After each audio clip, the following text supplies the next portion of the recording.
오늘 이 부활의 귀한 날 우리에게 주시는 말씀이 좀 길어요. 누가복음 24장 13절서부터 35절까지 긴 말씀을 읽었고요. 설교의 제목은 빈 무덤에서 간다입니다. 지난주 설교 제목은 예루살렘으로 간다였어요. 예루살렘으로 우리가 갑니다. 그리고 예루살렘엔 이제 빈 무덤이 하나 생기죠. 그리고 빈 무덤에서 사람들이 갑니다. 오늘 그 말씀을 나누려고 합니다. 오늘 읽은 말씀은 굉장히 유명한 말씀입니다. 엠마오로 가는 두 제자, 그래서 잘 아는 말씀이 오늘 우리가 읽은 말씀입니다. 여기 엠마오로 가는 두 사람, 두 제자라고 그러면 그냥 바로 생각나는 게 남자 둘이 걸어가는 것 같은데, 남자 둘이 걸어가는 길도 괜찮습니다. 썩 괜찮아요. 하지만 가만히 이 말씀을 읽어보면 여기 그냥 남자 둘이 아니라 어쩌면 부부인 것 같습니다. 부부는 부부인데 뭐라 그래야 될까요? 굉장히 하나님의 은혜 안에서 십자가 앞에 가까이 갔던 사람입니다. 요한복음 19장 25절에 보면 글로바라는 이름이 나옵니다. 오늘 여기는 18절에 나오죠. 그 한 사람인 글로바라 한 사람, 글로바라는 이름이 나와요. 19장 25절에 글로바는 글로바가 나오는 건 아니고 글로바의 부인 마리아가 나옵니다. 예수님의 십자가 아래 요한은 4명의 여자가 있었다고 얘기를 해요. 예수님의 어머니, 그리고 예수님의 이모, 그 다음에 글로바의 아내 마리아, 그리고 막달라 마리아, 그렇게 4여인이 있었다고 말합니다. 글로바의 아내 마리아가 십자가 아래에 있었어요. 그리고 여기 엠마오로 가는 사람은 글로바입니다. 어쩌면 옆에 함께 가고 있는 예수를 사랑하는 그 사람은 글로바의 부인, 아마 마리아일 겁니다. 글로바와 마리아가 지금 엠마오로 가고 있습니다. 오늘 이 엠마오로 가는 이 이야기는요, 누가복음 안에서도요 아주 멋진 이야기입니다. 아니, 누가복음뿐만 아니라 전 인류가 갖고 있는 이야기들 중에서 이만큼 멋진 이야기가 있을까 싶을 만큼 아름답고 찬란한 이야기예요. 이야기의 시작은 슬픔으로 시작됩니다. 자기가 기대했던 그 사람이 죽었어요. 그러니 어떻게 해요? 슬픔으로 떠나갑니다. 그냥 죽었다는 것도 슬픈데 어떤 여자들이 가서 빈 무덤이라는 이야기를 하고, 또 가서 보니 무덤이 없다, 살아났나 보다, 이런 이야기들이 어쩌면 더 마음을 아프게 해요. 슬퍼하고 애도하고 어쩔 줄 모르는 마음에 그냥 또 마음을 흔들어 놓는 거죠. 슬픔 그리고 혼란의 이야기입니다. 집으로 가는 길입니다. 25리, 한 10km쯤 되는, 예루살렘에서 10km쯤 떠난 엠마오, 자기 집이 있는 곳으로 걸어가요. 슬픔으로 걸어가는 사람들, 그 사람들에게 누가 따라옵니다. 갑자기 서스펜스, 긴장이죠. 누가 쫓아와요. 누구지 싶습니다. 그리고 나서 만나게 되는 것은 놀라운 일이에요. 당혹스럽죠. 이게 알지도 못하는 사람 하나가 쫓아오는 것 같아요. 하지만 점점 이야기가 진행되면서 빛이 점점점 들어오기 시작해요. 슬픔으로 걸고 어두웠던 길, 걸어갈수록 어두워질 거라고 생각했는데 걸어갈수록 점점점 더 밝아집니다. 밝아질 뿐만 아니라 깜짝 놀라는 깨달음이 생겨요. 그리고 나서는 기쁨과 흥분에 달려가는 사람들. 어쩌면 이 짧은 이야기 안에 이 아름다운 것을 담아놓은 게 오늘 우리가 읽은 본문 말씀입니다. 오늘 이 글로바와 마리아의 이야기는 아름다운 이야기일 뿐만 아니라 저와 여러분들의 이야기입니다. 왜 그러냐면 거의 모든 그리스도인들이 어떻게 예수를 믿고 살아가는지가 여기 어쩌면 이 짧은 말씀 안에 담겨 있습니다. 우리가 예수님 믿게 된 것들을 잘 생각해 보세요. 인간적인 희망, 그 희망이 사라져 버려서요, 굉장히 지쳐가던, 점점점 서글퍼지는 낙심의 시간에 누군가 낯선 사람을 우리가 만나게 됩니다. 낯선 사람 하나, 도움이 나에게 될지 안 될지 알 수 없는 누군가, 그 사람을 만나고요, 묘하게도 그 사람에게 관심이 가기 시작하는 거죠. 그 사람의 말에 귀를 기울이다 보니 어느샌가 정말로 하늘의 신비, 그리고 내 삶의 모든 진리를 풀어주는 열쇠가 다른 곳이 아니라 성경에 있다는 걸 발견하고 깜짝 놀랍니다. 예수님이 내게 함께 하시며 나를 위로하시는 것, 그것들을 점점 더 느끼기 시작하고 내 마음은 따뜻해져요. 그리고 주께서 떡을 떼시는 그 자리, 예배하는 그 자리에서 갑작스럽게 깨닫기 시작합니다. 주님이 나와 함께 하심을 깨달아요. 이게 보통 그리스도인들이 신앙을 갖게 되는 그 과정의 이야기입니다. 그러니 오늘 우리가 읽은 이 엠마오로 가는 글로바와 마리아의 이야기는 아름다운 이야기고, 저와 여러분, 우리 모두의 이야기예요. 여러분들의 이야기가 아름답습니다. 글로바와 마리아의 이야기만큼이나 아름다워요. 여러분들의 인생이 아름답습니다. 그리고 놀랍습니다. 왜냐하면 여기는 이 이야기처럼 우리가 낙심하여 인생의 근심 가운데 걸어갈 때 놀랍죠. 누군가 우리를 찾아왔죠. 그리고는 어떻게 된 건지, 정말로 인생의 모든 답이 하나님의 말씀에 있다는 것이 깨달아지고 점점 더 세상은 밝아지기 시작하고 주님이 내 앞에 서 계시고 나를 인도하심을 나는 깨닫습니다. 이거보다도 아름답고 찬란하고 놀라운 이야기가 어디 있겠습니까? 이 이야기가 저와 여러분들의 이야기입니다. 오늘 글로바와 마리아의 이야기를 보면서요, 어쩌면 우리가 이미 알고 있었지만 어쩌면 제대로 이해하지 못했던 것, 아니 어쩌면 아직 체험하지 못했던 일들 하나를 우리가 더 말씀을 나누면서 확인해 보려고 합니다. 누가가 누가복음을 쓰면서요, 예수님의 빈 무덤을 얘기해요. 빈 무덤을 얘기하고 마리아 그리고 베드로가 막 헤매고 있죠. 그리고 그 다음 빈 무덤의 다음 이야기가 뭔지가 참 궁금하시죠? 우리가 그냥 일상적으로 뚝 띄엄 읽으니까 따로따로 읽었는데 가만히 생각해 보면 누가는 빈 무덤 이야기를 하고 나서요, 뭔가 설명해야 될 게 많지 않겠습니까? 어떻게 부활이 가능한지, 거기서 이 의미가 뭔지 이런 설명을 해야 되는데 누가는 그렇게 설명하지 않습니다. 우리가 읽은 13절 바로 앞에 보면 베드로는 일어나 무덤에 달려가 굽혀 들여보니 세마포만 보이는지라 그 된 일을 기이 여기며 집으로 돌아가요. 아직도 뭐가 뭔지 모릅니다. 뭐가 뭔지 모르는 상황에서 오늘 본문을 보면 가기 시작합니다. 글로바 마리아는 가요. 오늘 설교의 제목입니다. 빈 무덤에서 사람들은 가기 시작하죠. 사람들은 갑니다. 가는 이 길이 묘한 길이에요. 이 가는 길은 예수가 보이지 않는 길입니다. 예수가 보이지 않아요. 예수님이 죽었어요. 본 거는 뭐예요? 빈 무덤뿐입니다. 시체라도 봤으면 좀 나았을 거예요. 완전히 절망하고 포기했을 겁니다. 하지만 시체는 못 봤어요. 애매합니다. 그냥 부활하신 예수가 보이지 않는 길입니다. 이게 더 안타까운 건 예수님이 그들과 함께 걸으셔요. 근데도 이들은 부활하신 예수님을 보지 못합니다. 예수님이 빈 무덤에서 가는 사람은 이 사람 글로바와 마리아만은 아닙니다. 빈 무덤에서 예수님도 가셔요. 어디로 가셔요? 엠마오 그 길을 가십니다. 이 사람들이 엠마오 자기 집으로 가는 건 예수님이 계시지 않기 때문에, 도대체 이제 더 이상 나를 구원하고 우리를 구원할 일을 찾을 수 없기 때문이에요. 이제 누가 우리를 구원할까요? 여기 능력이 많은 선지자, 우리는 이 사람이 이스라엘을 구원할 자라고 믿었어요. 그런데 십자가에 못 박았습니다. 글로바와 마리아가 생각하는 건 뭐예요? 구원의 부재입니다. 우리를 구원할 사람이 이제 없어요. 그러니 어떻게 해야 돼요? 어디서 구원을 찾을까? 구원할 자가 사라져버린 세상에서 우리는 어떻게 살아야 되나? 그렇게 천천히 내려가는 겁니다. 예수를 믿는 사람들 교회에 와서 부활의 주님을 만나는데, 빈 무덤을 보고 가는데, 보고 집으로 가는 그 부부의 발걸음이 항상 기쁨과 즐거움은 아니에요. 구원의 부재를 느낍니다. 부활하신 주님을 만나지 못했죠. 예수님 부활하셨대요. 그리고 사람들이 부활했다는 이야기들을 합니다. 하지만 엠마오로 집으로 가는 이 부부는 예수님의 부재, 부활하신 주님을 만나지를 못했어요. 그러니 우리의 구원은 어디 있을까? 슬픈 겁니다.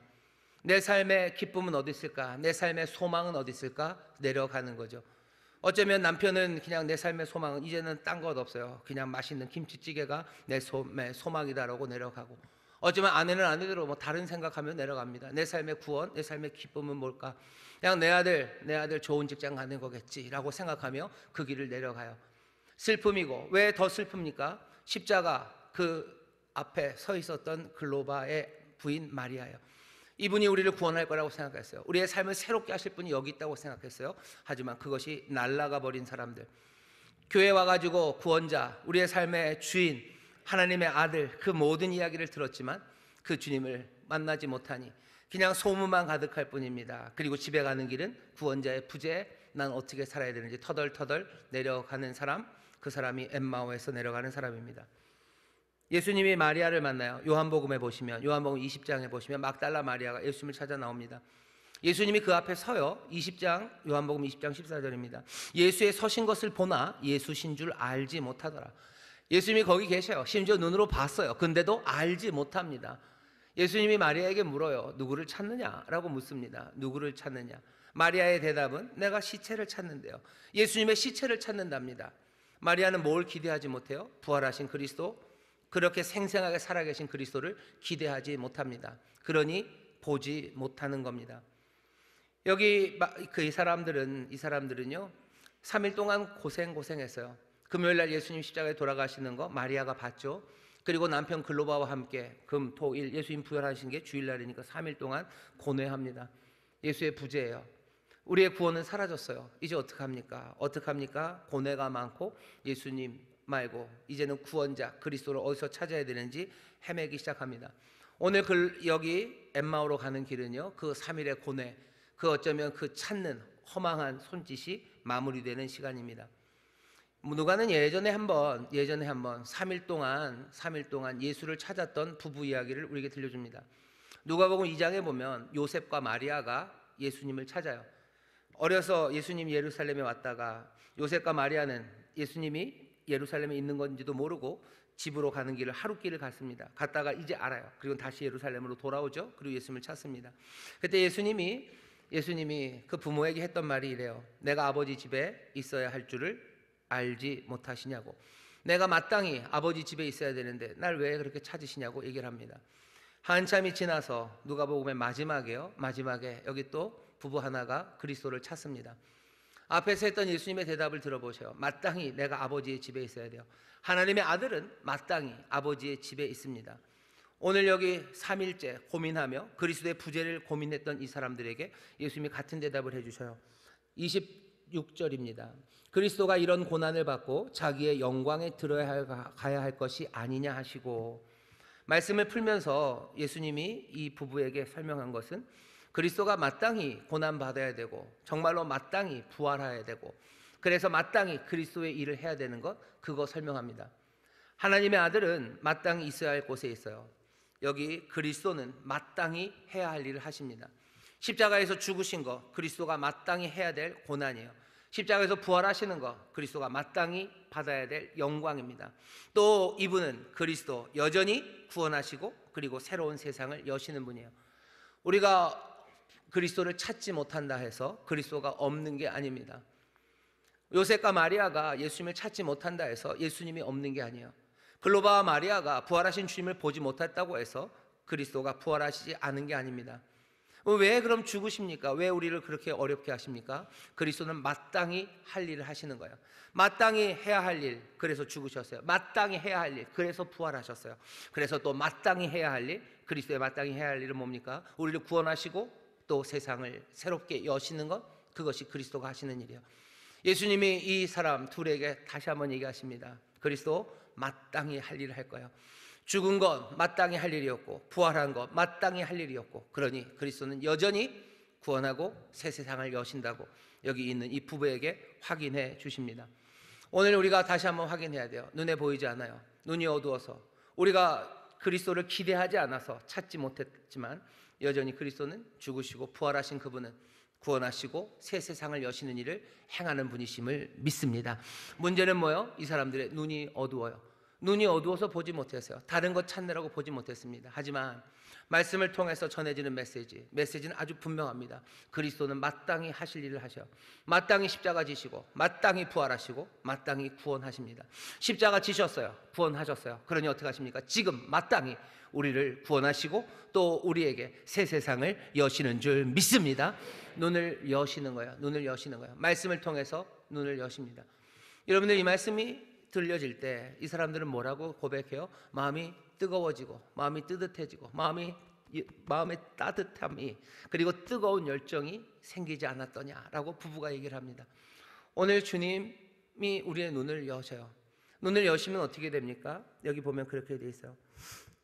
31절입니다. 저희 눈이 밝아져 그인 줄 알아보더니 예수는 저희에게 보이지 아니하시는지라. 말 좀 얄궂죠. 이제 겨우 눈이 밝아져서 예수님인 줄 알았더니 예수님은 보이지 않으셔요. 이 말씀을 예수님의 얄궂음, 장난꾸러기 이렇게 생각하시면 안 됩니다. 눈이 밝아져 알아봅니다. 하지만 예수는 보이지 않죠. 이 얘기는 어떻게 하셔야 돼요? 눈이 밝아진다는 건 눈에 보이지 않아도 알아보는 겁니다. 눈에 보이지 않아도 오히려 더 깊이 아는 것, 그것이 눈이 밝아지는 거예요. 오늘 그 일을 어떻게 하십니까?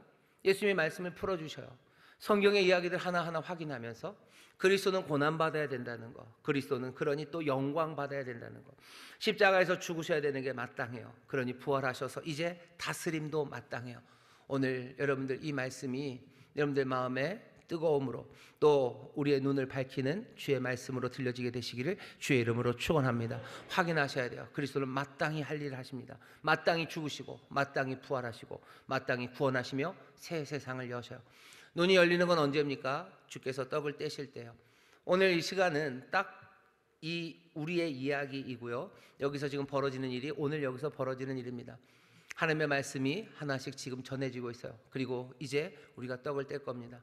우리의 마음이 뜨거워지고 우리의 눈이 열어져서 주님을 더 깊이 아는, 정말로 그리스도 마땅히 하실 일을 하신다는 그 놀라운 깊은 깨달음이 우리 가운데 있기를 주의 이름으로 축원합니다. 주의 이름으로 축원합니다. 옆에 있는 분들에게 얘기하셔요. 주님 부활하셔서 그리스도의 일을 하십니다. 주님 부활하셔서 그리스도의 일을 하십니다. 다시 한번 하시죠. 부활하신 주님 구원하십니다. 부활하신 주님이 구원하십니다. 부활하신 주님이 구원하셔요. 다시 한번요. 부활하신 주님이 새 세상을 여십니다. 부활하신 주님이 새 세상을 여십니다. 아멘, 아멘, 아멘. 보이지 않으나 깊이 안다고 하셨어요. 마음이 뜨거워지고 이 성찬이 할 때요. 바울이 그러죠. 내가 너에게 전한 것은 주께 받은 것이래요. 주님께서 전하십니다. 엠마오에서 주님이 전하셔요. 글로바 그리고 마리아에게 주께서 그 떡을 전하셔. 오늘 우리에게 주는 건 장로님인데요. 장로님이 주시는 거 아니에요. 이거 주님이 주시는 겁니다. 주님이 전하시는 거예요. 주님이 전하시는 게 보여지는 사람들, 보이지 않으나 깊이 알기 시작하는 거예요. 여기 오는 이 떡이 생명의 떡이에요. 이 떡이 주의 찢기신 살이고, 여기 있는 이 포도주가 정말로 주가 나를 위해서 흘리신 보혈 언약의 잔임을 주가 나에게 주시는 것, 그거 보기 시작할 때 우리의 눈은 밝아집니다. 보이지 않으나 깊이 알아요. 그러면 뭐가 확인됩니까? 그리스도, 그분은 마땅히 하실 일을 하실 거예요. 그리스도니 구원하십니다. 그리스도니 우리를 다스리실 거예요. 우리는 이 빈 무덤, 부활의 이 아침에 우리는 엠마오로 갑니다. 어쩌면 슬픔 많아 걸어가고 나를 구원할 이가 없는 것 같아서 낙심하며 걸어가지만 빈 무덤에서 가시는 이, 엠마오로 오시는 이는 우리만은 아니에요. 글로바와 마리아만 가는 건 아닙니다. 부활하신 주님이 그 길을 걸으셔요. 나는 안 만나 주시겠지. 아니요, 그런 것 없습니다. 나는 잘 모르는데 내가 나한테 오지 않겠지. 잘 모르는 사람에게 오셔요. 안 믿겨지는 사람에게 오십니다. 오늘 이 부활의 주님이 우리에게 오셨음을, 그 빈 무덤에서 우리에게 오셔서 우리를 다시 한번 주를 깊이 사랑하고 주를 향하여 눈이 열리게 하는 그 복을 우리에게 주시는 줄 믿습니다. 우리는 그렇게 빈 무덤에서 엠마오로 갑니다. 이야기는 끝이 아니에요. 이 사람들은 이제 어떻게 합니까? 33절 보면 곧 그 시로 일어나 예루살렘으로 돌아가 보니, 글로바와 마리아는 예수님 만나고 나서 어떻게 해요? 집으로 돌아가서 이젠 평안하다라고 하지 않아요. 이 사람들은 어디로 갑니까? 예루살렘으로 갑니다. 빈 무덤에서 엠마오로 가던 사람들은 엠마오 가는 길에 예수님 만나 눈이 열려 정말로 부활하신 주님이 자기들과 함께 하심을, 그리스도가 마땅히 행해야 할 일을 행한다는 걸 알아요. 구원의 기대했던 그리스도를 찾죠. 그 다음엔 어떻게 합니까? 예루살렘으로 달려갑니다. 오늘 이 이야기가 우리의 이야기라고 그랬어요. 사랑하는 성도 여러분들, 정말로 살아계신 주님, 부활의 주님, 이제도 구원하시고 또 새 세상을 여신다는 주님을 여러분들 깊이 보기 시작했을 때 여러분들도 예루살렘으로 달려가게 되시기를 주의 이름으로 축원합니다. 아니, 원래 그럴 수밖에 없습니다. 글로바와 마리아는 예루살렘으로 달려갑니다. 예루살렘으로 달려가요. 예루살렘은 어떤 곳인데요? 예루살렘은 하나님이 인생들을 만나시는 곳이에요. 깨진 사람들, 예루살렘 하나님의 성전이 있는 곳입니다. 성전이 있으니 그냥 거룩한 건가요? 날마다 무슨 유한락스 냄새 나고 그냥 깨끗하고 향내가 나는 곳, 그곳이 성전입니까? 하나님의 성전은, 하나님은 그 백성들 가운데 거하셔요. 예루살렘에 많은 눈물이 있어요. 많은 슬픔이 있습니다. 하나님은 그곳에 계시죠. 하나님의 놀라우신 자비와 은혜가 정말로 깨지고 상한 심령들을 만나는 곳, 그곳이 예루살렘입니다. 부활의 주님을 만나요. 부활의 주님은 구원하시고 부활의 주님은 새 세상을 여십니다. 그것을 믿는 사람들, 이제 구원하시는 자, 새 세상을 여시는 그리스도가 생생하게 사셔서 이제 당연히 하실 그 일을 하신다고 믿는 사람들은 어디요? 예루살렘으로 달려갑니다. 근데 예루살렘 그곳은 안타깝게도 두려움의 장소예요. 그리고 실패의 장소입니다. 글로바와 마리아가 거기에서 실패했습니다.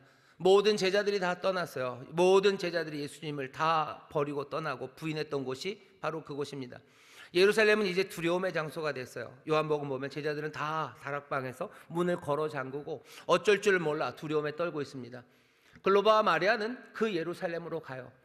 하나님이 은혜로 우리를 만나시는 곳, 하지만 그곳은 내 실패의 자리예요. 그곳은 내 두려움의 자리입니다.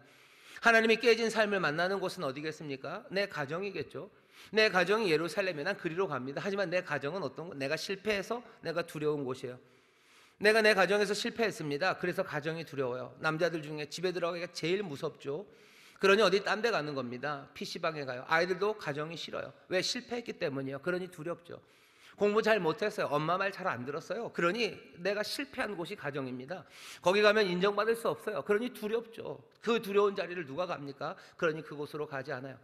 하지만 부활의 주님을 만난 사람, 부활의 그리스도가 구원하시고 이제 새 세상을 여시는 것을 내가 붙잡은 사람, 내 삶의 모든 기대를 내가 놓치지 않은 그 사람은요, 어디로? 내 예루살렘으로. 정말로 두렵고 실패했던 바로 그곳이지만 그곳을 향하여 갑니다. 부활의 주님을 만난 사람들, 여러분들 어떤 사람들은 그래요. 신앙이라는 게 정말로 내가 신앙을 가져서 참 좋아. 왜? 내가 실패했던 장소를 떠날 수 있고 내가 두려워했던 장소를 떠날 수 있기 때문이에요. 그래서 예수 믿고 사람들이 어떻게 해요? 가정에서 실패하신 분들이 어떻게 합니까? 집에 안 가고 어디 가요? 맨날 교회 와요. 맨날 교회 와요. 교회는 실패할 일이 없죠. 가정은 내가 실패하고 내가 두려워하는 곳입니다. 그러니까 집에 가기 싫어요. 직장에 가기 싫어요. 직장에는 뭐 내 실패한 곳이에요. 내가 어쩌면 정직하지 못했고, 아니면 내가 거기서 내 부하 직원한테 잘못한 것도 많고 내 윗사람에게 잘못한 것도 많아요. 그러니 내가 실패한 곳이고 가기가 두렵습니다. 그러니까 내가 예수 믿고 어디 가는 거예요? 그것들 피해서 가상의 장소로 가는 거예요. 거기가 예루살렘이라고 말하는 거예요. 하나님 앞에 내가 예배하는 거, 거룩한 곳에 내가 나왔다고 얘기하죠. 하지만 예루살렘 거룩한 곳인 건 맞아요. 아마 뭐 고기 타는 냄새, 제사의 냄새, 그 향기가 나는 건 맞습니다. 하지만 하나님의 성전이 있는 그 예루살렘은 어디입니까? 하나님의 백성들 그 가운데 거하시는 거예요. 상한 이들, 어쩌면 엉망인 이들, 하지만 하나님의 은혜와 자비가 필요하고 하나님의 위로가 필요한 그곳이 예루살렘입니다. 내 가정으로 가는 거죠. 어떤 가정? 내가 실패해서 두려운 내 가정으로 가는 거예요. 부활의 주님 만나면 난 가정으로 갈 수 있습니다. 가서 뭐 할 거예요? 가서 뭐 합니까? 그리스도의 일을 할 겁니다. 그곳에서 마땅히 그리스도가 그리스도의 일을 하듯이 나도 마땅히 주 안에서 그리스도 안에서 내가 행해야 되는 일을 하는 거예요. 가정에서 남편이 마땅히 행해야 될 일이 뭡니까? 마땅히 아이들이 행해야 될 일이 뭡니까? 그 일 하러 가는 거죠. 전에 실패했었는데요, 그러니 용기가 안 납니다. 그러니 두렵습니다. 부활신앙이라는 건 두려움을 대면해서 그 소망을 발견하는 거예요. 내가 거기서 실패했었어. 그렇지만 내가 그래서 두렵지만 거기에 소망을 두는 거죠. 내 가정에 내가 다시 소망을 두는 겁니다. 부활신앙은 뭐예요? 내 실패를 증명하는 거예요. 그리고는 다시 용서하고 용서받고 그리고 새로운 가능성, 그것들을 발견하는 게 부활신앙입니다. 왜? 그리스도는 마땅히 그리스도의 일을 하실 거예요. 그리스도는 구원하실 거예요. 그리스도가 새 세상을 여실 거예요. 주는 나를 용서하시고 주는 나를 기대하시며 나에게 새 삶 주시니 나는 어떻게 합니까? 내 실망과 내 두려움을 대면하며 도망가지 않고 그리로 갑니다. 할 수 있습니까? 내가 그리스도가 마땅히 하시는 일을 하듯 나도 그리스도 안에서 마땅히 행해야 될 일들, 주께 충성합니다. 주를 위해 합니다. 주의 사랑으로 행합니다. 주의 뜻대로 행하는 그 일을 하러 나는 예루살렘으로 달려갑니다. 그게 부활의 신앙을 가진 사람들이요. 주님 부활하셨습니다. 주님 부활하셨습니다. 여러분 예루살렘으로 달려가시기를 주의 이름으로 축원합니다. 예루살렘으로 달려가시기를 주의 이름으로 축원합니다. 내가 실패했던 곳, 그래서 두려워하는 그곳, 하지만 마땅히 하나님의 은혜가 임해야 되는 그곳으로 달려가시기를 주의 이름으로 축원합니다. 바울이 부활에 대해서 긴 이야기를 합니다. 신약 성경에서 여기만큼 바울을 떠나서요, 부활의 설명을 이만큼 많이 한 데는 없어요. 고린도전서 15장입니다. 처음 시작서부터 끝까지 58절이나 돼요. 바울이 부활의 이야기를 쭉 해요. 부활의 목격자서부터 이게 사실이다서부터 이게 무슨 의미가 있는지를 다 설명합니다. 그리고 제일 마지막 58절 마지막 결론이 뭔지 아세요? 부활의 의미의 결론입니다. 58절은 이렇게 돼 있어요. 그러므로 내 사랑하는 형제들아, 견고하며 흔들리지 말며 항상 주의 일에 더욱 힘쓰는 자들이 되라. 이는 너희 수고가 주 안에서 헛되지 않은 줄 알미니라. 뭐라고 얘기하시는 거예요? 부활의 이야기의 끝이 이제 우리는 죽음 이후의 삶을 확신할 수 있습니다가 끝이 아니에요. 예수님 부활하셨습니다. 그러니 우리 죽음 이후에도 삶이 있습니다. 바울이 그렇게 끝내지 않아요. 예수님 부활하셨어요. 그러니 어떻게 하라고요? 형제들아, 흔들리지 말고 견고하게 주 안에서 항상 너희 일에 힘쓰라고. 왜? 너희의 수고가 헛되지 않다고. 생생하게 부활하셔서 살아계신 그리스도가 뭐 하시는 거예요? 구원하시는 일, 새 세상을 여시는 일, 그 일 하신다. 그러니 그리스도 안에서 항상 주의 일, 그 일에 힘쓰라고 우리에게 얘기하셔요. 소망을 가지십시오. 어떤 소망입니까? 우리의 수고가 헛되지 않을 거예요. 예루살렘, 어쩌면 내가 실패하고 두려워했던 곳, 그곳에 가서 내가 그리스도 안에서 마땅히 행해야 될 일들, 그 일들 할 때 여러분들 두려워하지 마세요. 흔들리지 마세요. 견고하게 그 일 하십시오. 우리의 수고가 헛되지 않습니다. 왜?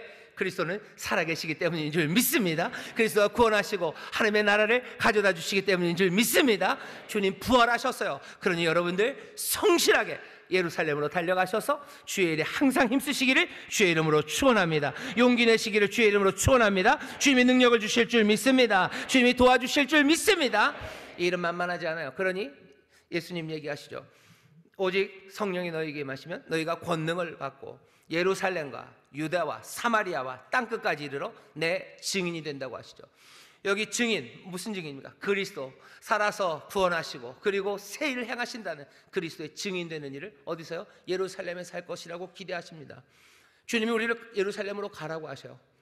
엠마오로 가다가 주님 만나신 여러분들, 오늘 말씀으로 마음이 뜨거워지고 이 성찬 가운데 눈이 밝아져 주님 보이지 않지만 더 깊이 알게 된 여러분들, 주님 부활하셨으니 예루살렘으로 가라는 주의 명령을 여러분들 기쁨으로 받으시기를 주의 이름으로 축원합니다. 그러니 그 다음은 어디로 가야 되겠어요? 우리를 주께서 온 유대와 사마리아로 보내십니다. 아유, 목사님 누가복음 하다가 사도행전 하면 너무한 거 아닙니까? 오늘 우리가 읽은 본문이요, 누가복음 마지막입니다. 24장이에요. 사도행전을 누가가 썼어요. 그냥 이어지는 책처럼 그렇게 썼습니다. 누가복음 24장의 마지막이요. 당연히 사도행전의 첫 장은 1장이죠. 여러분 누가복음 24장이랑 그리고 사도행전 1장을 딱 붙이시면 돼요. 잘 안 붙죠. 그냥 요한복음을 팍 뜯어버리면 딱 붙는데 그럴 수는 없고 이렇게 붙여서 읽어보세요. 글로바와 마리아가 예루살렘으로 갑니다. 가서 제자들 만나요. 제자들 만나는 가운데 예수님이 오셔서 축복하시고 사명을 주셔요. 그 다음이 1장 8절입니다. 뭐라고 마지막에 얘기하셔요? 그 사람들에게, 어찌보면 글로바와 마리아도 그 감람산 그곳에 있습니다. 예수님이 승천하시는 그 자리에서 글로바와 마리아는 그 이야기를 들어요. 오직 성령이 너희에게 마시면 너희가 권능을 얻고 예루살렘과 온 유다와 사마리아와 땅끝까지 이르러 내 증인이 되라는 그 이야기를 누가 글로바와 마리아가 듣습니다. 빈 무덤에서 나와서 엠마오로 가는 사람들, 말씀에 뜨거워지고 성찬의 눈이 밝아져 부활하신 주님을 보는 사람들, 그 사람들은요 예루살렘으로 달려가요. 그리고 어디로? 온 유다와 사마리아로 가기 시작합니다. 온 유다와 사마리아 땅끝까지 가라는 게 뭐 세계 선교의 지도처럼 얘기될 수 있어요. 예, 맞습니다. 그렇게 갑니다. 하지만 글로바와 마리아가 거기까지 갔다는 이야기는 없어요. 우리도 그렇죠. 우리가 언제 예루살렘을 갈까? 우리가 언제 온 유대와 사마리아를 갈까? 어떻게 땅끝까지 갈까? 너무 고민하지 마셔요. 분명히 그렇게 복음은 증거될 겁니다. 하지만 거기에 있었던 그 허다한 무리들, 글로바와 마리아에게 주셨던 말씀은 나중에 사도행전에 글로바와 마리아가 그렇게 전도 갔다는 얘기는 없습니다. 하지만 분명한 의미가 있습니다. 어디로 보내셔요? 온 유대와 사마리아로 보내십니다. 유대와 사마리아로 간다는 건 무슨 의미입니까? 유다와 사마리아, 온 유대 땅은 어떤 땅이냐면요, 갈기갈기 찢겨진 땅입니다. 유대는 슬픔이 많은 땅이에요. 유대는 짓밟힌 땅이에요.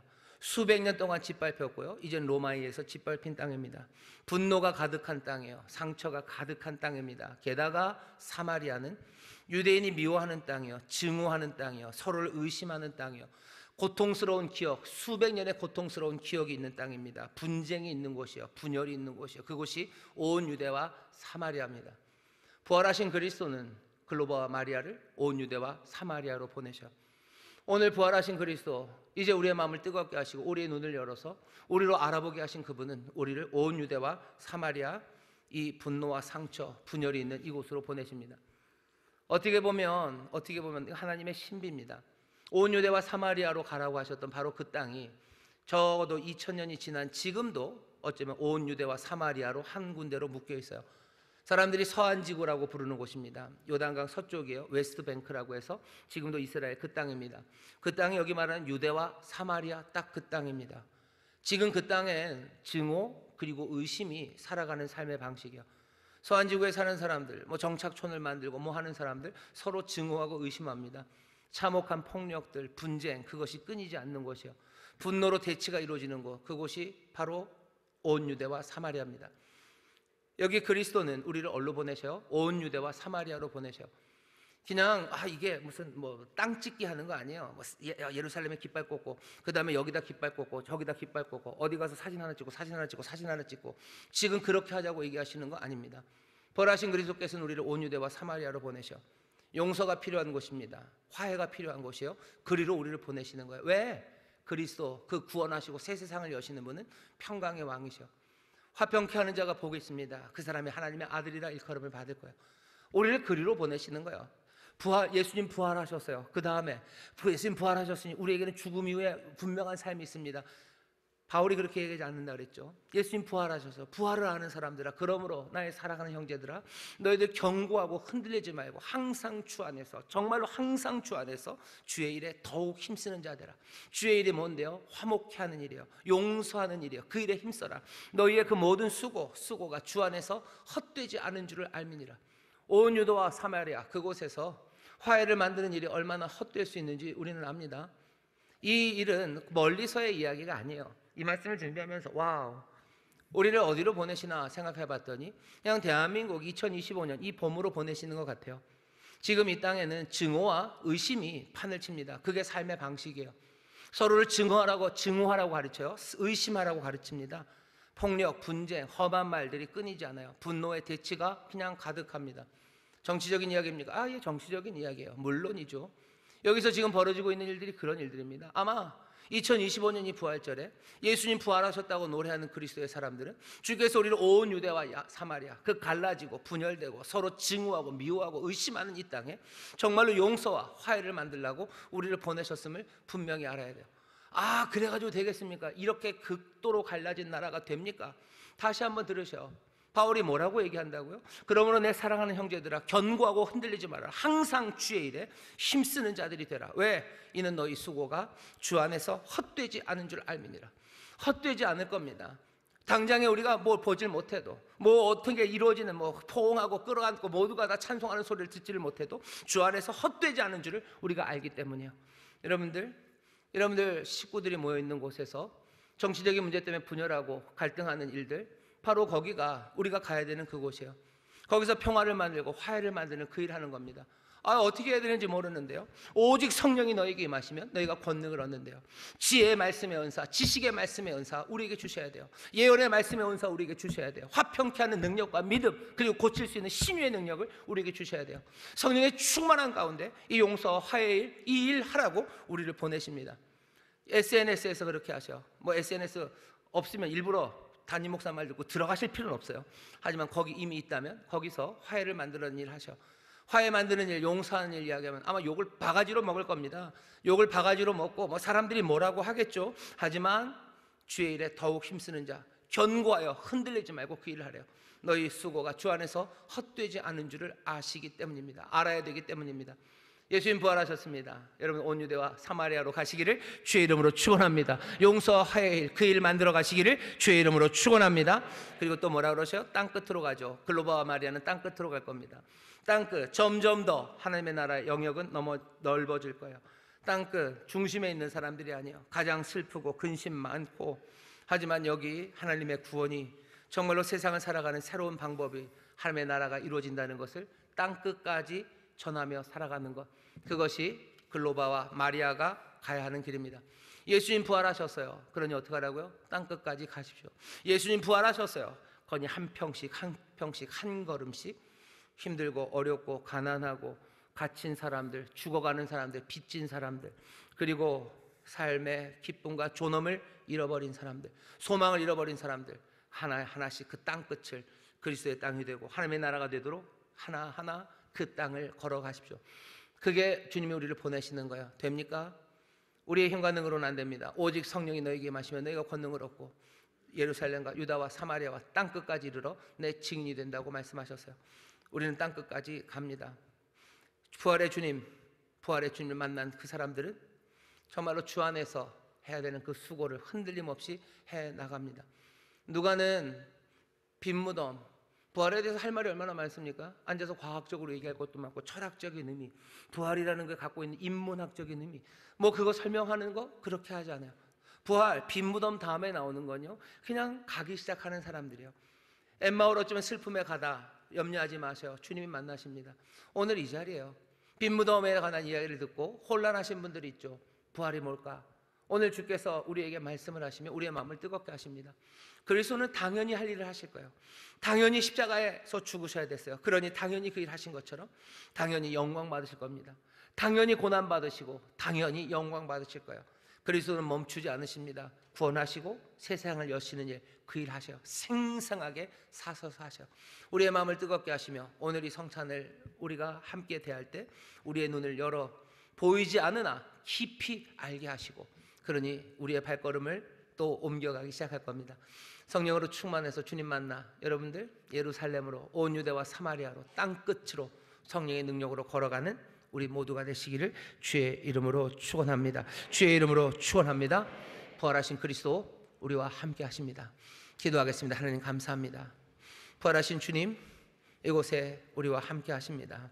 우리가 엠마오로 가는 것처럼 그리스도 어디 계실까? 우리의 삶의 구원이 어디일까? 아버지 하나님, 낙심하고 점점점 처져간 우리에게 주님이 오셔서 다시 한번 말씀으로 그리스도가 당연히 하실 일을 우리에게 깨닫게 하시며 우리의 마음을 뜨겁게 하십니다. 생생하게 살아계신 그리스도 구원하시며 또 새 세상을 여십니다. 오늘 이 귀한 성찬에 우리를 또한 부르셨으니 이제 주께서 전하시는 떡과 잔을 먹고 마시며 우리의 눈이 밝아져 보이지 않으나 정말로 그리스도를 깊이 아는 우리 모든 성도들 되게 하여 주옵소서.